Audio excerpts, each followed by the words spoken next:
episode of Progress, Potential, and Possibilities, discussions with fascinating people designing a better tomorrow for all of us. I'm your host, Ira Pastor. Welcome, everybody, once again to another episode of our show. We're bringing you another really fascinating guest today, helping to create a better tomorrow on many different fronts. Today, we have the honor of being joined by Khaliya, who is a Columbia University trained public health specialist and neurotechnologist focused on developing radical solutions to global mental health crisis, as well as an expert in global pandemics with a background in computer science. And she sees mental health as really among the most crucial social issues of the coming century. It's her belief that ultimately lasting peace and prosperity in this world can only be achieved if fundamental requirements for health, both physical and mental, are made available to all those out there in need. The youngest member of the World Economic Forum's expert advisory on the future of health and healthcare. Khaliya is also an active advocate and humanitarian who was the recipient of both the 2016 Middleton Candler Peace Prize as well as the 2017 Claire Booth Lutz Award for International Service. In 2013, she co-founded Falcura, which is a nonprofit mental health and neurotech initiative, as well as the soon-to-be-released app Tell Your Story. Actively involved with numerous social ventures. Khaliya is an investor in and head of strategic partnerships for Guardian Circle, which is an app that uses the power of crowdsourcing and social networks to keep individuals safe. She's currently working on a book focused on the future of mental health with a particular emphasis on new modalities such as psychedelics and neurotech. A lot of exciting topics we're going to get into today. So Khaliya, welcome to our show today. Thank you. Thanks for having me, Ira. It's great having you. I've taken the time to watch a lot of your presentations and lectures in the past. You clearly have an encyclopedic knowledge about the current state of mental health and mental injury. I'd love to start off, though, with just a couple minutes about you. If you could sort of take us back a bit to everything from where you grew up and ultimately when you developed your interest in international studies and public health and ultimately mental health. I think that'd be a great way to get things started. Sure. I'd say I was always kind of torn in two different directions. My father was a computer scientist and my mother was a therapist, sort of clinical psychologist. And so I was always really fascinated by the emotional world of people, and especially, people that were either happy or going through something difficult. And how do you get out of those situations or into those situations, depending on which one you're looking for. And then, looking at it from the perspective of my father, who I spent a lot of time with, and I was on the internet with some of the first people playing, Hitchhiker's Guide to the Galaxy on DOS prompt, because that's how I would hang out with my dad, and building things in the basement. So there was this very and then when I started my undergraduate degree, I started out in computer science. I ended up doing partly computer science and then switching over because of sort of wanderlust for wanting to be other places. And unfortunately, it's hard to tie a computer on your back, especially back in the days when the computers were much larger, but which dates me a little bit. But so somehow I was always torn between these two things, sort of this fascinating field that my mother was in, and she's a therapist. Her two sisters were therapists, and her brother, and then my cousin is also a therapist. So you can imagine Christmas or any holiday, it was let's talk about our childhoods ad infinitum. So there was some part where it was fascinating, but it was also oh God, please, let's not talk about that. Let's not go back there. I think we've done this. And then there was the side from my father, which was, make real things that solve problems. If it doesn't work the first time, compile again and write some new code until it works. And I loved this part of it, which is, I love the sort of fascinating and curious and sort of endlessly changing world of the human psyche. But there was some part of it that frustrated me because you never knew if you were right. You didn't know if it was perfect. You didn't know, maybe it worked now, but in 10 years it won't work again. And there was this beauty to computer science, which is that you create something out of the blue, you really build it, and then you keep going until it works. And then it works, and you can make it more elegant, and you can change what you want as the outcome. But there's something in that sort of magic of this, perfect circle. And so I got really into, and I'm also a perfectionist. So for me, the fact that you could, press compile and then it would work, and you're like, oh, phew, now I can go to bed. With writing, for example, like until the deadline's in, I'm tweaking and tweaking and tweaking because I never, it's just never good enough. And similarly with relationships and things like that, you constantly have to keep tweaking because they change and evolve over time, as do people. So there was something that was really simple about that, but it was complicated, and that was obviously a field that was exploding at the time, where there was very few females. So that was really interesting too, being one of 3 people in my computer science program of 500 that was female, and then being part later of both international affairs and psychology, which is humans are complicated, but in a very different way. But they need solutions too. so that was like the family part that got me involved in the 2 different branches of things that I'm still really interested in, which is sort of the techie side and the human side. And yeah, I guess when I graduated from undergraduate, I just wanted to travel even before I'd finished. So I started moving to different parts of the world. I was very curious about how cultural differences between different societies played out. I was always interested in service. I was brought up Quaker, and there's a very large service aspect to that community, which is that you feel like you're supposed to be doing something always of service to the larger humanity. And so I had started out doing things like Habitat for Humanity, building homes, and then I would do a lot of volunteer projects. And then when it came time to go out into the world, I decided to join the Peace Corps. So that was 2 years there, and that's what led me actually from international affairs to public health.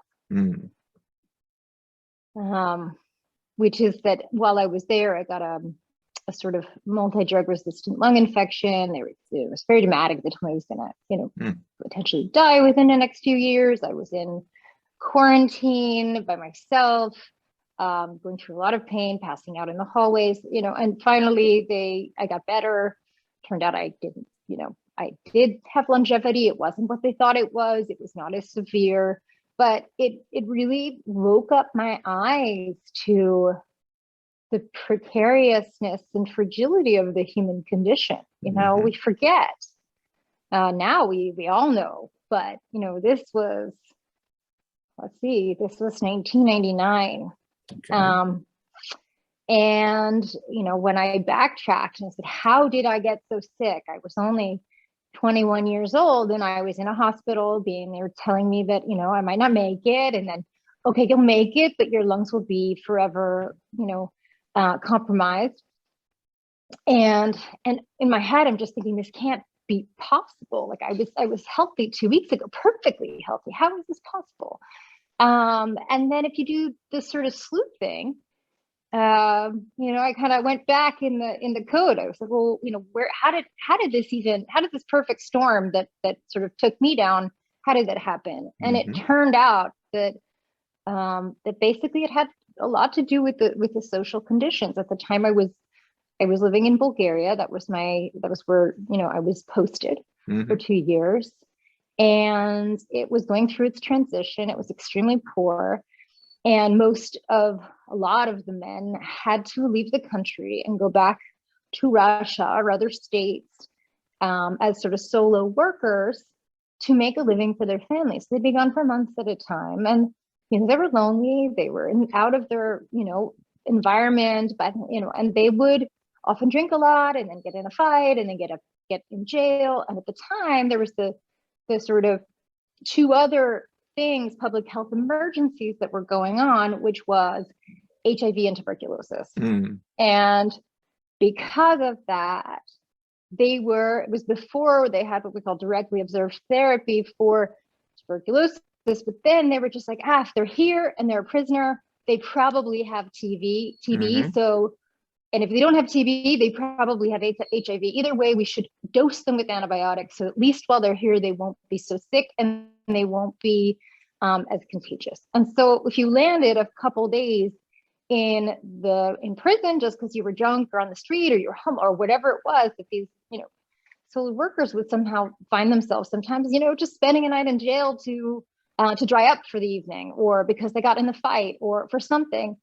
And then they were exposed to enough antibiotics that the virus would mutate. And then they would come back to Bulgaria they were the fathers of my students. And the way that you eat in Bulgaria is actually you put a plate in the middle of the table and everybody takes their fork and puts it to take out the tomato, to take out the, fermented food, whatever's in the center. As you can imagine, that meant things spread really quickly. Plus the school where I was teaching, there was literally no soap in the bathroom. There's no, there's no nothing.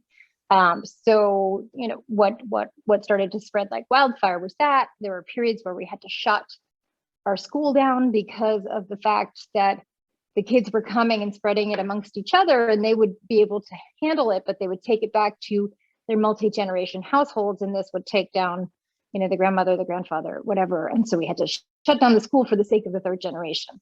And so after that experience, I said, I really want to just serve the world, but the world's not going to make it if we don't figure out how to deal with these multi-drug resistant lung infections, that nobody sees this sort of coming plague of mutated viruses or other, because we also had the issue of HIV spreading like wildfire. So I ended up working on two things when I was in grad school, which was a lot on addiction research and lowered lifespans for males in the former Soviet Union, because they're the age of the sort of average mortality rate for them dropped significantly to rates that were like in the 50s, 45, 47, I forget what it was exactly. I mean, shocking. And within the span of not that many years, with our scientific achievements going up, so it was very, very clearly an emotional thing and linked to addiction and substance use. And then HIV, because it was spreading like wildfire. People hadn't figured out how to manage it properly. It was, it was the international community was starting to get involved, figuring out how best to work with it. And so those were the two things that I really focused on as a graduate student. And then that led me to the Aga Development Network. So I was actually working as an AIDS researcher, trying to negotiate low-cost opportunistic infections drugs. So like when you are HIV positive, you can use ART therapy, so antiretrovirals, to lower your viral load, which helps you live. But you still are more susceptible to little illnesses here and there that become big ones. And so there's this constant, there's a constant need for things like antibiotics and vitamins and things to keep you alive, other than the ARTs. And a lot of the big relationships that they had with drug companies, the drug was giving the antiretrovirals for free, but not the other things. And so you would have people literally pleading you to take them off the drug that was saving their life, because they saw their families coming in poor and poor every week, and they didn't want to do it to them. So it was this horrible, situation to find yourself in, because nobody understood this about, this, because everybody's saying, yeah, we've made these big commitments to antiretrovirals, yes, but behind the scenes, it wasn't enough. They needed more, and nobody was telling that story. So we went in to try to help that. I was living there at the time, and I met my first husband, and married him, and got involved with the Aga Development Network, which was really feel free to stop me at any time. I'm just going because No. Yeah, if it's you want me to go through it quickly, I can. Or no. Yeah, I think you're doing great. I didn't want to interrupt you because yeah, there's actually a couple of things in here that I want to unpack before we get into the psychedelics and neurotech, okay. because you clearly have this fascinating journey from your initial studies through your master's. You're studying substance abuse and so forth. We were talking about with your Peace Corps experience. You're in the Icon Development Network. Now you're traveling the world, multiple countries. You're seeing these issues, tuberculosis, HIV, at the same time, substance abuse.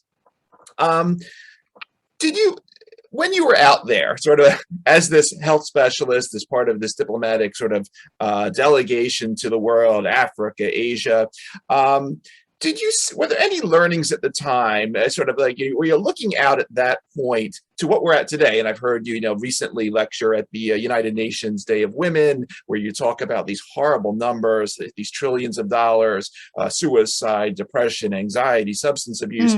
Were you seeing things when you were out there at the time, back in the early 2000s? It's like, wow, we have, aside from all this infectious disease stuff we have going on in the developing world, we have this other major mental health, well, as you term it, mental injury issue coming our way that's big and it's dangerous and it's going to hit all of us.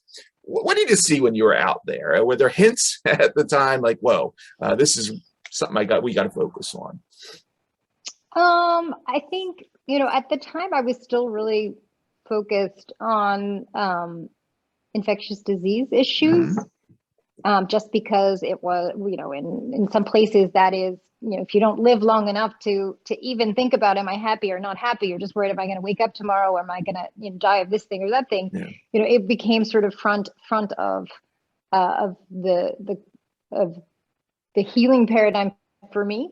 But I did start to notice, especially there were places where, HIV was out of control, and a lot of the agencies that were wanting to deal with it wanted to ignore harm reduction. So I don't know, do you know about what harm reduction is? A little bit, but go ahead. Okay, so basically, you can really help stop the spread or the harm that are done to people that are drug users. So the spread of diseases that go concomitant with drug use, such as during the time with, like a lot of injection drug use, you have HIV, you have hepatitis, you have with other drug use, like alcoholism, you have diseases of the liver, and so there are, but mostly with harder drugs that are criminalized, it becomes a public health crisis faster because they're doing things like reusing needles because they can't buy needles. And so in a way, by providing them with the thing that they need to do what they're going to do in a cleaner, better way, you're actually helping society, which seems convoluted, but they're going to do it anyway because they're addicted. So you want to be able to reduce the harm that they're having on themselves and others due to that addiction. And so there were some places where, as a researcher that had spent a lot of time in infectious disease, I was looking at these communities, and I was coming in more from the side of the hospital or the school, or, I was doing a much more general lens at this point, but I would see, wait a minute, this is a culture where, people do mix, there's a lot of sexual activity between people that are not permanent partners, and there's a very large drug using population. The likelihood that it's going to jump from the drug using population into the general population is very high. We must do something, and that thing is harm reduction. And that became really difficult for me because it's not, it's a harder sell. People don't want to acknowledge that there's any drug use in populations, especially government offices and things like that, and certain nonprofits. So it was a little bit tricky.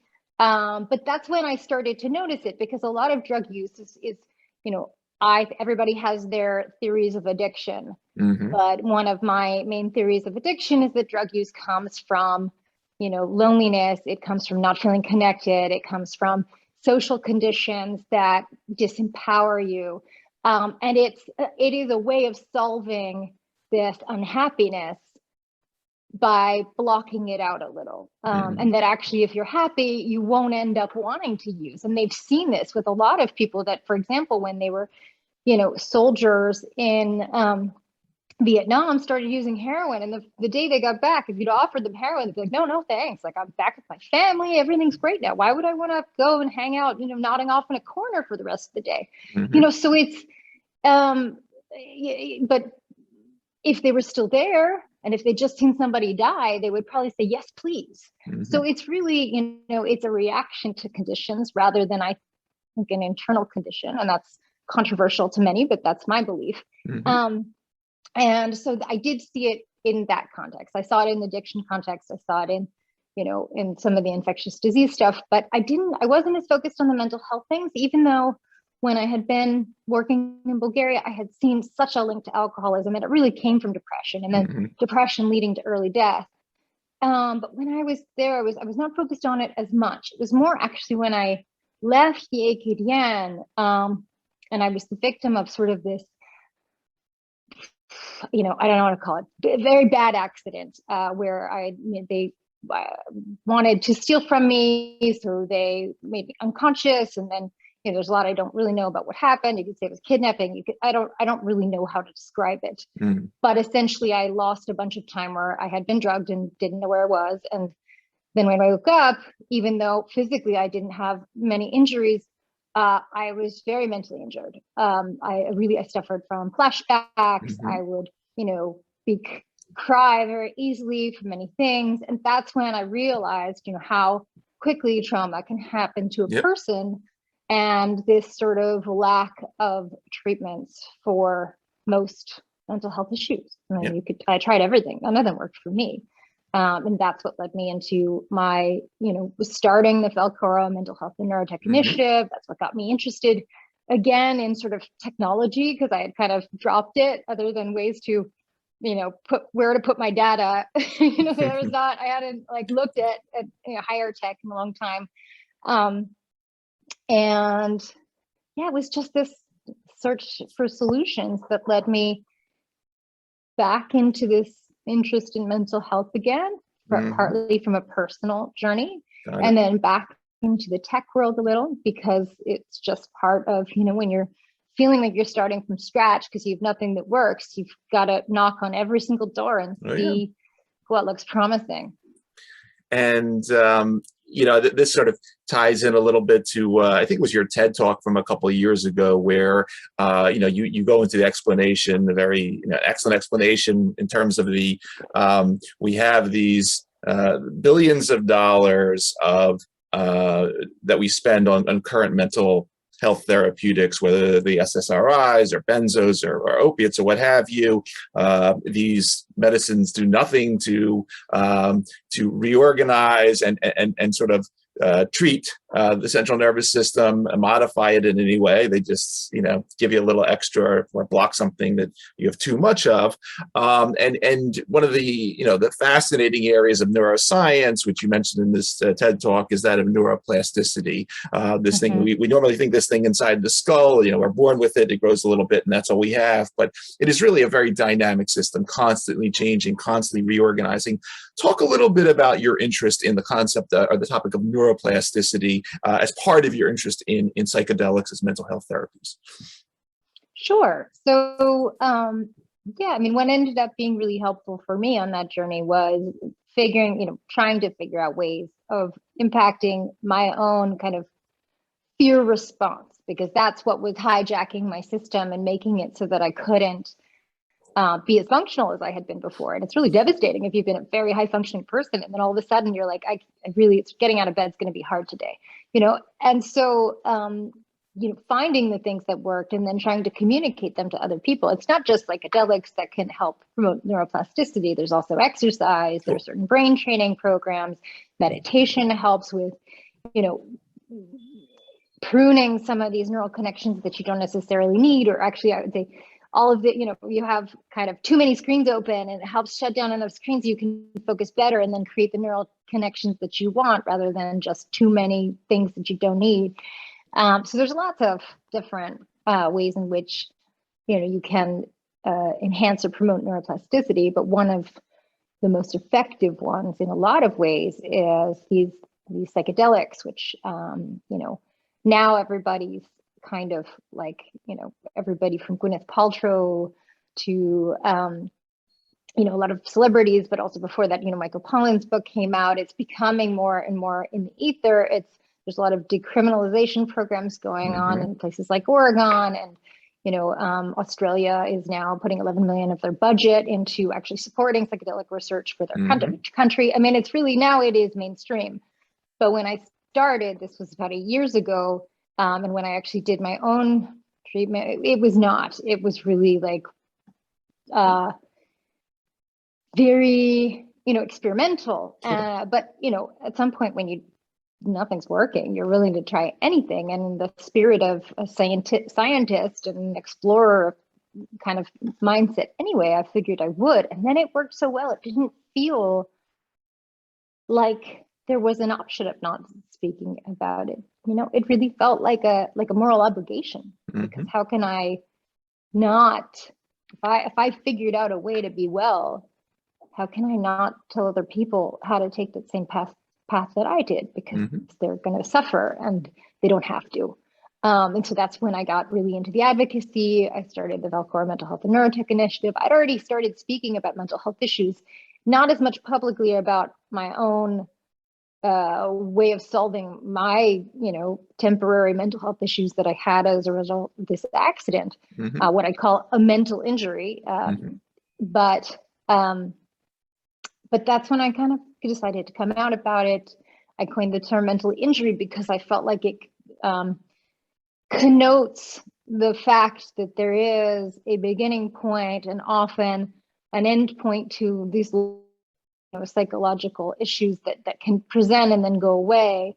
And some are, of course, chronic, but they don't necessarily have to be. I feel like our understanding of mental illness has been always, automatically it's chronic. Like once you're, depressed, you're always going to struggle with that. Once you have this, you're always going to struggle with it. And it's not necessarily true. That had a lot to do, in my opinion, with the drugs we were using to treat those conditions that actually stopped you from being able to figure out another way. It just sort of, stuck you in that moment and said, listen, I'll make you feel a little bit less worse, but it's not going to heal you. Whereas psychedelics can, in my opinion, reorganize your brain in such a way that you can actually heal. And this is through sort of enhanced neuroplasticity. And so LSD, psilocybin, they are now proposing 5-MeO-DMT, which is the sort of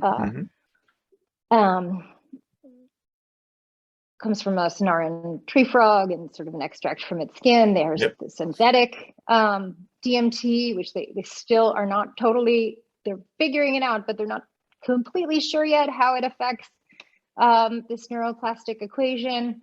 There's ketamine, which works more through the glutamate receptors, but there's still a lot we don't understand about that either completely, and how it's helping relieve suicidal tendencies or depression in people, but it's highly, highly effective. So there's a lot there. And I don't know, I coined a term also called neural rerouting, which shows what like a computer geek I still am secretly, but it was just this idea that you could kind of take what was happening in your brain, and instead of considering like, oh, this is the highway I'm using to think about this or that or the other thing, and keeping that, but basically just trying to make the road a little bit nicer. You're like, actually, wait, why am I going through this forest with all these bumps? Like I could go this way, and that's much better. And something like a psychedelic gives you enough distance from your thought processes that you can evaluate, are these processes serving me? Is this the best way to get the outcome that I want in my life? Am I happy? Am I not happy? And if I'm not, what is it I want to do differently? And so these compounds can really help with that. And then for me, especially MDMA was wonderful. And this has now been shown in lots of scientific studies, but there is something that happens in highly traumatized people, which is just this fear response, this sort of fight or flight, terror kind of thing. And it does something to the fear network where it can actually disable this automatic overreaction, which gives people their lives back. And is a real gift. So now I'm on the European Board for MAPS, which does the MDMA research, and I'm involved with Psychable, which is it's a clearinghouse for information about psychedelics online right now, but it's also it's going to be opening a bunch of ketamine clinics with the sort of buy one, give one away program. So for everybody that has the means to relieve their suffering in that way, there's somebody else that wouldn't be able to afford it that will be able to benefit from it. So I'm an advisor and investor in that. I'm also involved with Beckley SciTech, which is, I don't know, are you familiar with the Beckley Foundation or the work of Imperial College London? I am familiar with the Beckley Foundation. I don't know what's going on at Imperial College, but please. Sure. So Imperial was one of the first universities that started publishing real research papers on psychedelic research. They showed, I don't know if you've ever seen, there's these images of the brain on LSD versus the normal brain, and it's showing all these wild connections. They're literally showing, you know, hyperconnectivity and neuroplasticity in, you know, in a fMRI of the brain, which they'd never seen before. Everybody hypothesized it happens, but now we suddenly had the proof.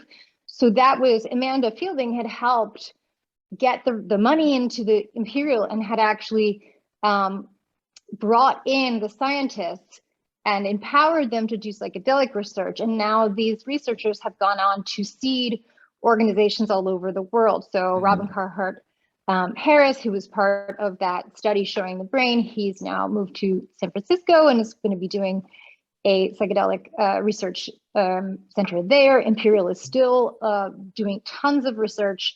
And you know, David Nutt has gone and is doing his own. There's tons of people that she helped kind of bring into this world, into the research field, or supported. David Nutt had already been a government official who was actually fired because he said the very obvious but very controversial thing, which is that alcohol is one of the most destructive drugs on earth, and in comparison, something like mushrooms is not a big deal. Like, you know, this is not our social issue of du jour. You know, starting a war on drugs and putting billions of dollars there is you know, maybe not the best way of using the money when a lot of our healthcare funding is actually going into people that have injured themselves through alcohol, either through, you know, overuse or accidents or, you know, all the things that alcohol entails as a neurotoxin. So he got in trouble for stating the obvious, which is like, we have lots of drugs in society and one of them is really pretty bad for people. Why are you picking on this one that's, you know, comparatively not as bad? So he was one of the people that Amanda supported through the Beckley Foundation and Imperial. But so now I wanted to support one of the only females in psychedelic science. And she was not just one of the originals, but still one of the few. And she has, her son has actually founded an organization called Beckley SciTech, which is looking into compounds like 5-MeO-DMT. They're also using, you know, different formulations of, there's like first gen, second gen, and third gen, different kinds of things. So doing with psychedelics, all really, really interesting. And I think we're going to see some good results. So I'm working with them too. And then lastly, ICEERS, which is the International Center for Ethnobotanical Education, Research and Service, which is, they have been around for a while, but they're mostly looking at some of these plant medicines, ethnobotanicals, like ayahuasca and ibogaine, that have become really popular now. But with this globalization comes all sorts of problems. You have shamans that are raping people. You have shamans that are, you know, that are traveling abroad to help people that get stopped in customs. And, you know, technically they should be allowed to practice their religion. So they're protected by law, but the cops don't know that. So they help them get back out of jail because they haven't done anything wrong. So it's both protecting people that are, you know, becoming involved in the use of ethnobotanical medicine with this sort of globalization, and then also really trying to create barriers of safety for people going into this, because many people don't know what they're getting into and they don't know who they should be working with. So those are the sort of that, and also we've invested in and are friends with Paul Stamets, who started Mycomedica. So that's Sure. looking at mushrooms and Yep. how they can help in not just the mental health context, but the environmental context and in the vitamin field. So those are the sort of psychedelics things I'm involved in. Very, very cool. And as you know, you're talking about sort of the ethnobotanical thing. I was just, it brought up this sort of debate that I've heard from different people in the past. You know, we have obviously many of these psychedelics, as you point out, they've been used for thousands of years. They come from these natural sources. You know, and on one hand, you know, have the Dennis McKenna's of the world that, like, you know, there's something in the ancient form of this, you know, that mushroom extract that doesn't just have psilocybin, it has a bunch of other stuff in it. And then, of course, there are the companies that are creating their unique version of psilocybin with modifying it and so forth. What's your feel in terms of this balance? Where should we be? Should we have both at the table? Should this purely be a pharmaceuticalization endeavor? So talk a little bit about that side of it, if you would. You know, for sure, the more that they're starting to study things like, for example, mushrooms, the more they're realizing there's not just one kind, you know, it's not just psilocybin. There's a bunch of different compounds and extracts and enzymes and things that are having an impact in you. And of course, just like any chemical combination, you know, the amounts and you know, the absence or presence is going to have a big impact on the outcome. And so a lot of people don't realize that actually, you know, mushrooms are very, very different, you know, between the, not just mushroom, but psychedelic mushrooms. There's a million different kinds, and they have different ways that you experience them, different impacts on the body. So this is where the science is getting a little bit more, and it's complicated because right now we're looking to advance the research as fast as possible. And what you need to do research is standardization, which means you kind of have to pick one mushroom, and then everybody does their research on that one, so that then you can get larger scale trials, so then you can start different things. And so it's hard. It's actually making it so that it's still the explorers that are like, okay, well, if I try, you know, this drug, what does it do differently? And they're kind of keeping that separate from the research, because it's not possible now legally to do all of these different strains. Sure. And it actually is not as helpful to the research agenda. So there's that. But then there's the sort of neo-shamanism versus, you know, and for example, iboga too. I mean, you can give somebody ibogaine. Right. So iboga, if you don't know, is a sort of an African root that has been showing really, really good results with for people that have addictions. It comes with some caveats in terms of some, you know, clear constraints for certain populations. There, you know, there has been some issues with people having heart attacks and dying and things like that. But partly that is because of the fact that a lot of the people that were going the iboga route were heroin addicts, and their hearts were quite weak already. So there is, we don't quite know yet if that's really for sure because of the root itself, or whether it's because some of the people that were trying that particular modality to heal their addiction, you know, were already compromised by the addiction themselves. So that's still being sorted out. And, you know, the way that they can make sure that people are safe when they're doing it is they do a heart scan beforehand and look at your CT kind of levels, make sure that you're safe, you know, that you're less likely than a normal person to have those issues. And then what they're seeing is, you know, addiction is one of those really actually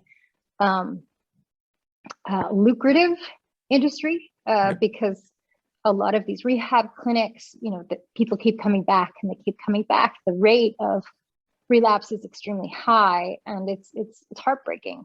And this is one of those where, you know, for a lot of people, it's been that have been in and out of rehab, all of a sudden, you know, they just don't need it anymore. Yeah. They don't want it. They have a spiritual awakening is what we call it. But there's also a physical part of it, which is that it does go and kind of prune these connections that when you're, you know, somebody in pain, you make a very strong connection with. Taking a drug is going to get me, you know, out of my pain, and that becomes a highway in your brain. You know, I don't feel good. Give me something. You know, please. And this has that. It gives you the opportunity to sort of prune that down. say, I don't feel good. Maybe I can go for a walk. Maybe there's other options than substances when you don't feel good. And this kind of opens up that territory in your mind to realize that again, because it's not being overridden by the addiction pathway. So there's that. But if you do ibogaine versus iboga, your outcomes are still relatively similar, but the experience itself is different. Yeah. So you're losing something. You're losing a bit, in my opinion, of the spiritual aspect.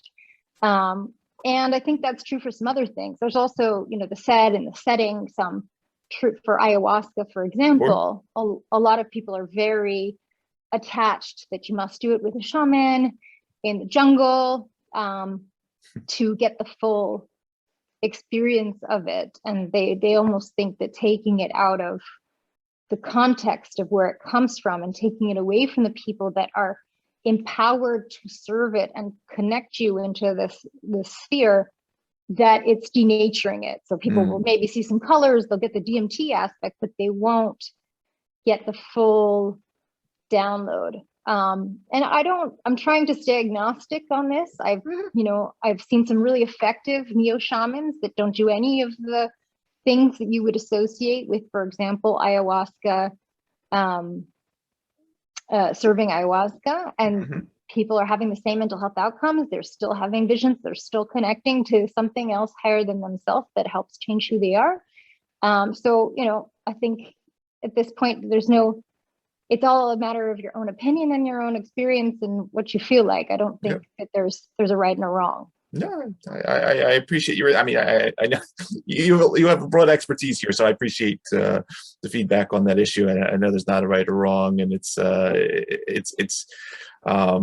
is a fascinating, as you brought up, ibogaine, and I've had a long history with the Deborah Mash down at University of Miami, and both sides of that, whether it's the new versions or the historic iboga use.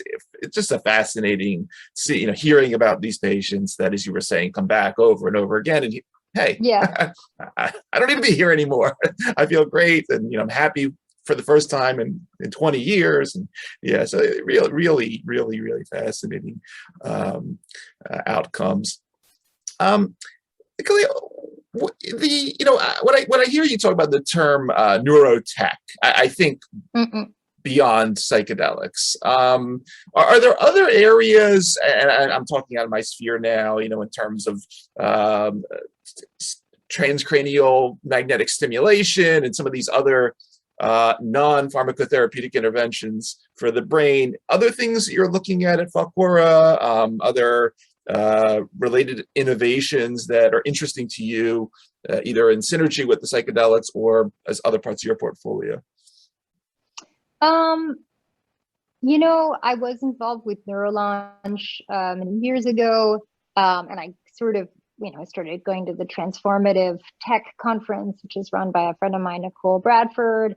I started trying out all the different headsets. I became really obsessed.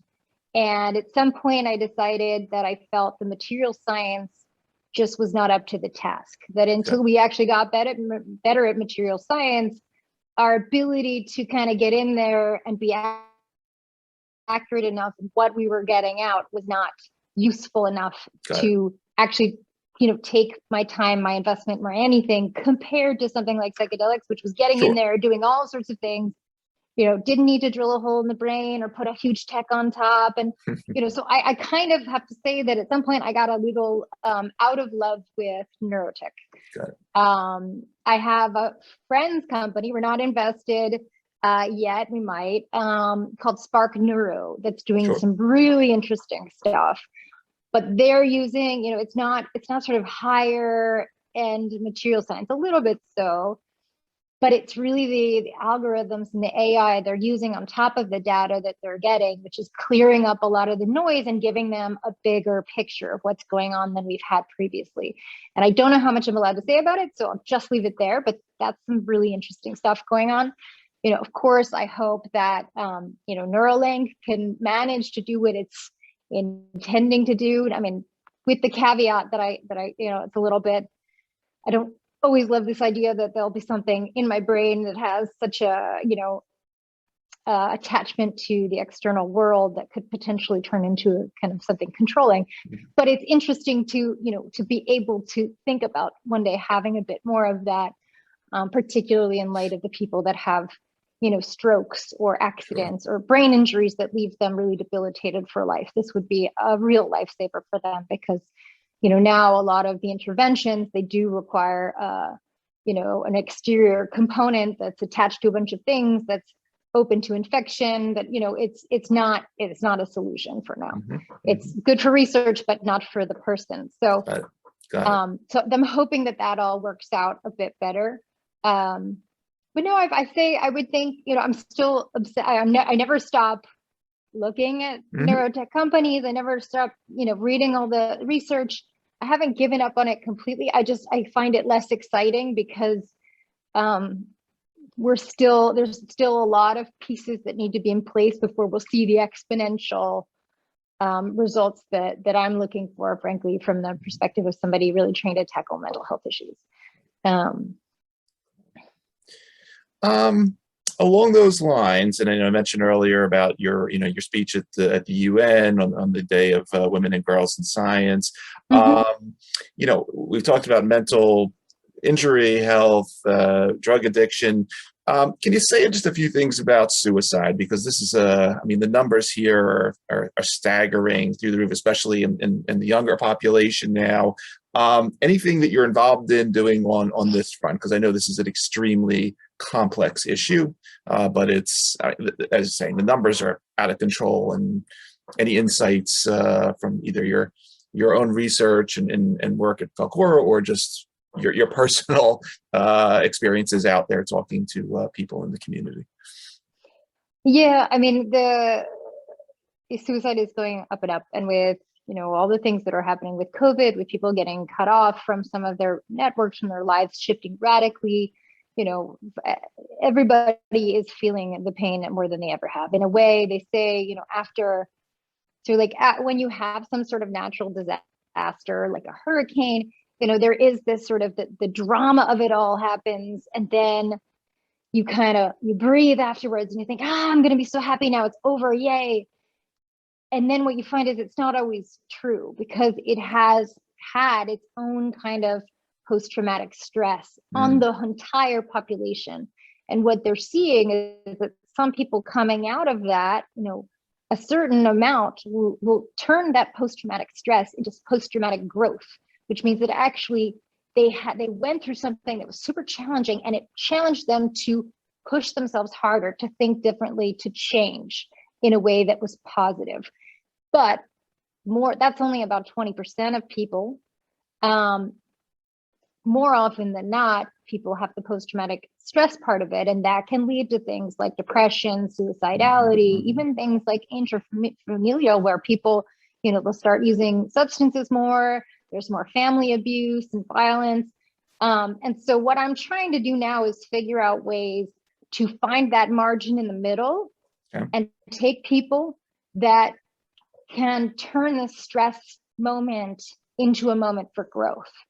And then at the same time, and that is largely like community kind of engagement things. This is keeping hope up. This is, one of the things that my husband and I are working on now. And the reason that I'm speaking to you from Tuscany, Italy, is we're working on a sort of think tank that will have a physical geography here in Italy, and that may bring in some other components that can help with community engagement. So there's not much I can say about it now, it's still in progress, but that's one of the things we're working on here. But on the suicide side specifically, indeed, as you mentioned, especially in younger populations, especially in younger girls, but all across the board, suicide is on the rise, as is actually a lot of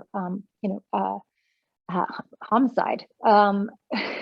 So these are not good things. And it's precisely why we've upped our ante in terms of getting involved with all these organizations that are working on mental health solutions, particularly the Psychable, because of the fact that it is trying to double the engagement of being able to use ketamine for this, because ketamine is one of the most successful suicide interventions. It decreases suicide ideology.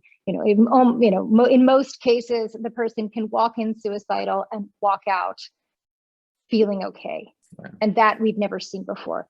There was this, issue in the Veterans Administration. I don't know if you knew about this, but there were people committing suicide in the parking lot of the veterans agencies.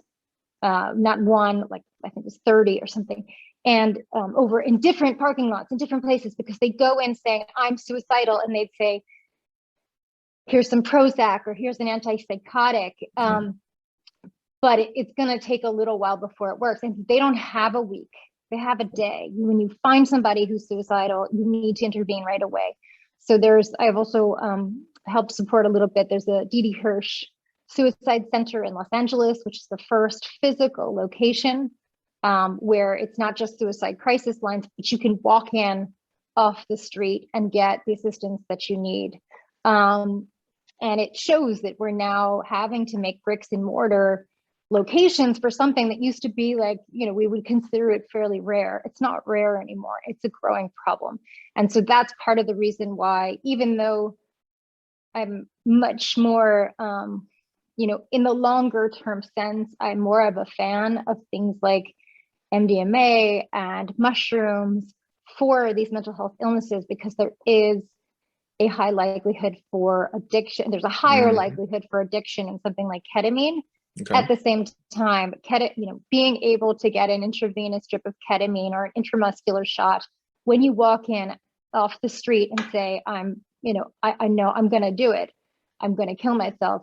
It's the difference of life and death for you. And everybody should have that option of giving them one more day to decide, do I want to live or want to die, without letting their brain, which is at the time, going haywire, dictate the rest of their life, which,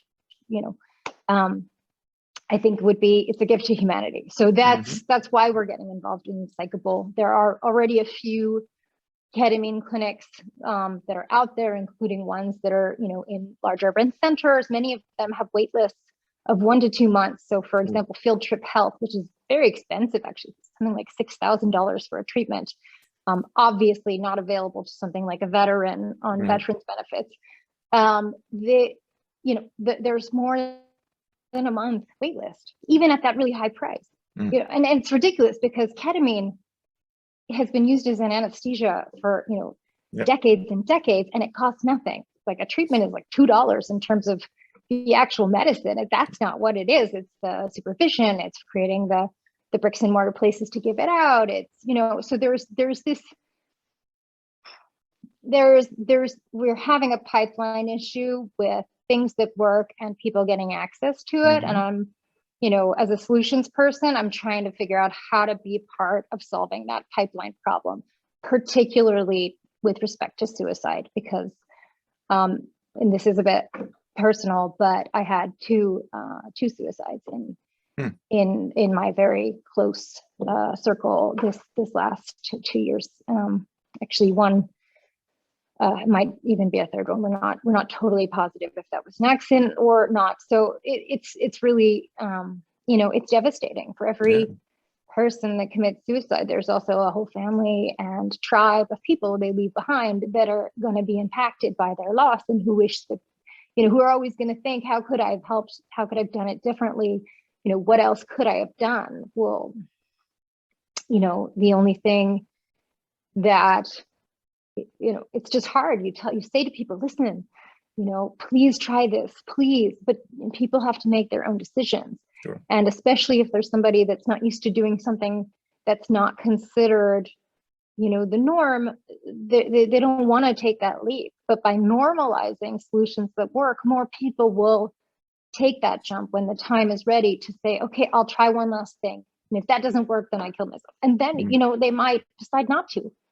And that's who I'm hoping to catch with Psychable, and who, and there are people that have been on the spectrum of suicidality that have done things like 5-MeO-DMT or, like DMT trips or mushrooms. And it's just given them such a different perspective on their life that it's changed outcomes for them. They said, actually, I didn't think I had a reason to live, but now I think I do. And what's interesting is actually a lot of people come out and it's something where they want to be of service where they want to live to be able to do something to help other people, which is just great because it's a virtuous cycle. It's what they call like a boom spiral. So It's beautiful. yeah, so I'm trying to help in that way. Really, really amazing story, and you know, this it's a fascinating path. I mean, you're involved in so much, and I really, you know, wishing you the best with all this, and it's going to be fascinating watching you and Falcara and just the organization move all these initiatives forward in the coming years. Any final messages? And you mentioned in your bio at the beginning, you have a book coming out, you have the new app. Any other things that I missed? That please take the floor and take us out with any message you want. I mean, I think the only thing is they have shown, you know, with depression, with suicide, a lot of it's people that are disempowered in their societies. I think it's really important that we all try to empower people such as that are having a harder time. And often, you know, right now, women especially have been given a larger burden of things than they had before. And just in traditionally, they've had a harder time in the workplace. Also, you know, people of diverse backgrounds, they've always had it harder, and that's a trauma that exists through generation after generation, and it's harder to break through. It's harder to get to success. It's harder to get to happiness, and that's just not right. So I have gotten involved. I'm now a venture partner in something called Gender Equity and Diversity Investments, which we only invest $100 million fund, only invest in things that are co-founded by women or diversity candidates. So next month, I'll be speaking at the G20 Women's Summit about that and the importance that plays. Because there is something, you know, like if I look at the trajectory of the last, 15 years, there's something about talking about depression, mental health, suicide. It's very heavy. I mean, the hope is that we'll stop having to talk about these things because we will figure out upstream how to stop them from happening. And so I'm really trying right now to both clean up the messes that we're seeing, but then also just work upstream. How can we, if every person that, is having so many problems that they're going to get into a fight, or they're going to beat their wife, or they're going to, end up with an overdose on the street corner and destroy their family because the family's so upset about losing them. Like, if instead those people were going to be treated, and kept healthy before they got sick, all of those downstream effects would go away. And we would all have a lot less cognitive load of sort of despair and distress and all those bad things we have to deal with. So really, I think it's the point is just to stay when you're dealing with mental health. Mental health is not just, it's not in the box of the person's brain. Mental health is community. Mental health is society. Mental health is how we treat each other every single day. It's making sure when you're having that road rage, you don't take it out on somebody else. You realize that you're upset about something coming from inside of you. And so I think right now, especially in these periods when a lot of us are still carrying, they call them like grief babies. We're literally carrying a thing of grief from all the lost opportunities, from the people that we knew that died, from this very hard disease. And it's making it so that, we're a little bit more sensitive. We're a little bit more aggressive, potentially. People are using things more. And we just have to give a little compassion to realize how much people are carrying right now. And to also give grace to yourself for knowing that you're carrying this and being like, okay, I shouldn't have, acted this way. Breathe. So I guess if there was any message I have right now, is really to try to understand that the situation in the world we're in right now is going to make people a little bit more volatile, to have even more compassion than usual, both for yourself and your neighbor, because, it's the only way we're going to get out of this. And frankly, you've just become a whole lot happier. And that's important. Absolutely. So, yeah, I'd say that. Absolutely. Beautiful message, and a beautiful mission that you're on here. Really, really fascinating. Rooting for you all the way. For everybody that's going to be listening to this particular episode across the podcast networks or watching on our YouTube channel, you've been listening to Khaliya, Columbia University trained public health specialist, co-founder of Falcora, fascinating nonprofit developing these radical solutions to the global mental health crisis and ultimately trickling down to these major social issues of our time. And Khaliya, it was wonderful listening to you talk about your journey. I want to thank you for taking the time out of your schedule, especially in beautiful Florence, to talk with us.